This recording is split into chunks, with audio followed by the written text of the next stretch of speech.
Don't even know how to start this video. Wow. That was a good old-fashioned butt whooping that the Miami Dolphins received today at the hands of the Baltimore Ravens.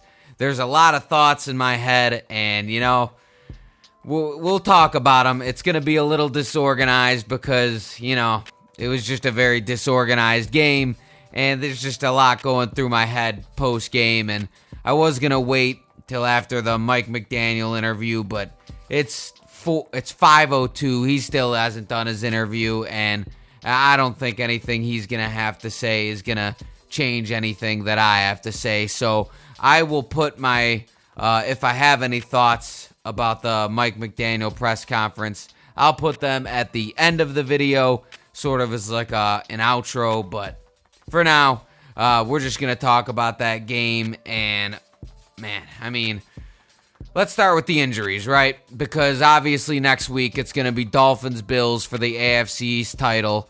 And we're going to have to, this game, we got to move on, all right? It can't bleed into next week, but unfortunately the injuries will. Before the game, Emmanuel Ogbah tweeted, "Wow, LOL." So he was obviously upset that he was a healthy scratch under Melvin Ingram, and Melvin Ingram sucked. The whole defensive line sucked. That Baltimore Ravens offensive line punched them in the mouth.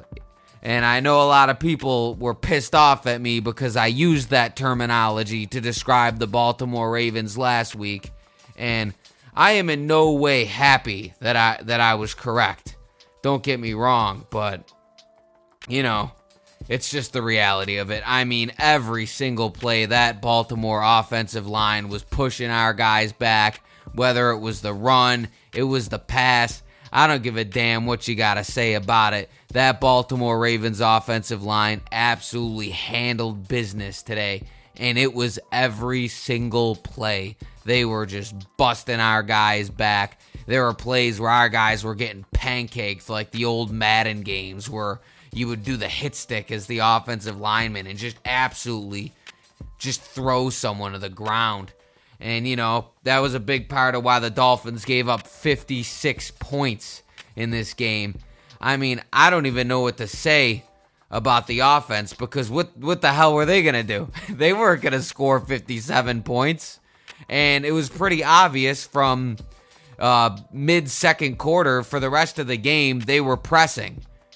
And that's where the second interception came from. I think both interceptions actually came from Tua. We were like, our defense can't stop them, so we need to hurry up and get down the field. And that's never a recipe for success. And, of course, it wasn't a recipe for success.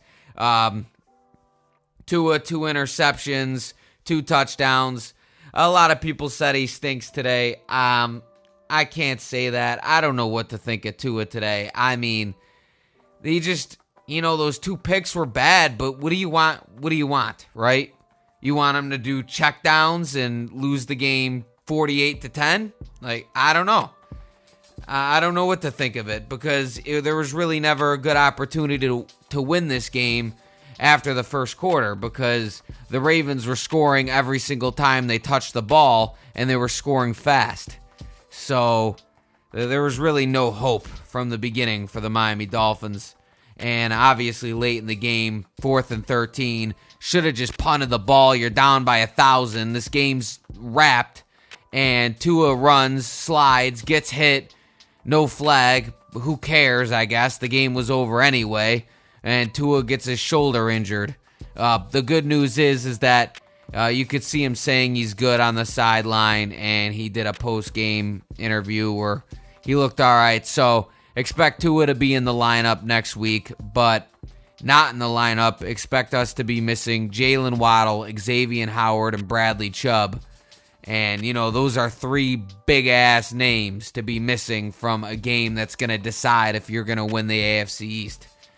And there'll be a preview video for that game coming up Wednesday. But I'm not going to use injuries as an excuse, I'll tell you that much. Not at all. But there's at least 2 games left in this Miami Dolphins season.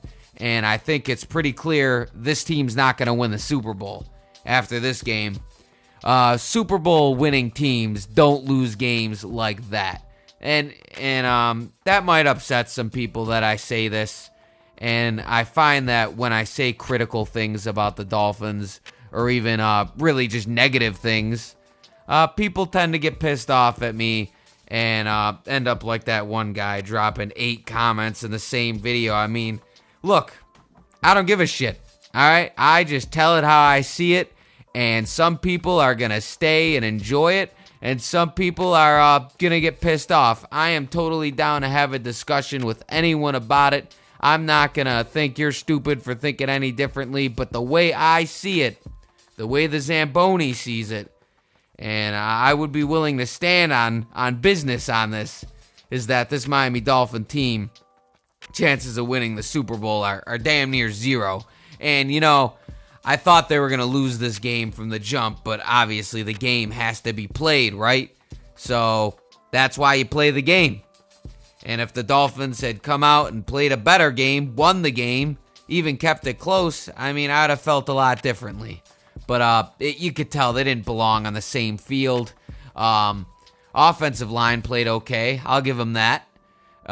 Defense, I just can't get over the defensive line. And the fact that we got our starting defense on the field with like 2 minutes left and it's a 50-point game. I mean, that's unbelievable. And a lot of people are blaming McDaniel. I'm sure he has the ultimate say. I really don't know whose decision that is. Or maybe they don't even have a package for the secondary guys to come in. I'm not sure. That'll be something that I could react to at the end of the video, see what McDaniel has to say for himself.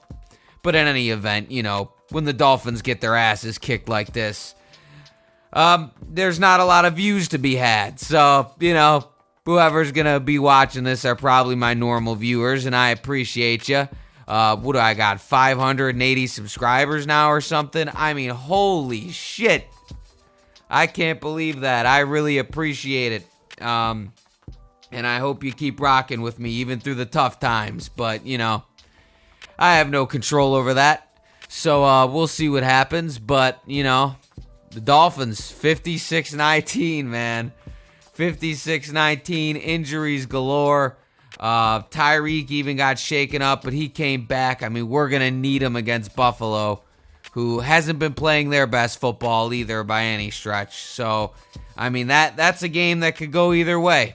And that'll be one that we could talk about on Wednesday after this, the dust sort of settles down and we're left with a more clear view. Because obviously, if I sit here and try to predict next week's game now, I'm going to say the Dolphins are going to get their asses fucking handed to them. But I don't know. I got to sit on it, you know. I got to sit on it. I really got to think about where the team is, where the Bills are, and all that stuff. But anyway, all right, there's really not much more left to be said. A whole lot of negative, not a lot of positive today from the Dolphins. I'm going to go take in this Mike McDaniel press conference, and then I'm going to check in with you on a little reaction to that, all right? All right, I couldn't listen to another minute of that press conference, but Mike McDaniel did answer the question I was curious about, and that was the thought process behind the starters being out there late in the game. And in short, because it was like a 4-minute answer, which Mike McDaniel is notorious for, but in short, the idea is that it's no longer about winning and losing, but more about finishing the game strong. Or, you know, I respect it, I understand it, but the way I see it is there's a difference between being up or down 30 in the third quarter, early fourth quarter, than being up or down 30 with 3 minutes left. Because even if Bradley Chubb doesn't get hurt, he strip sacks Lamar, whoever the quarterback was at the time. We run it back for a touchdown. It doesn't matter.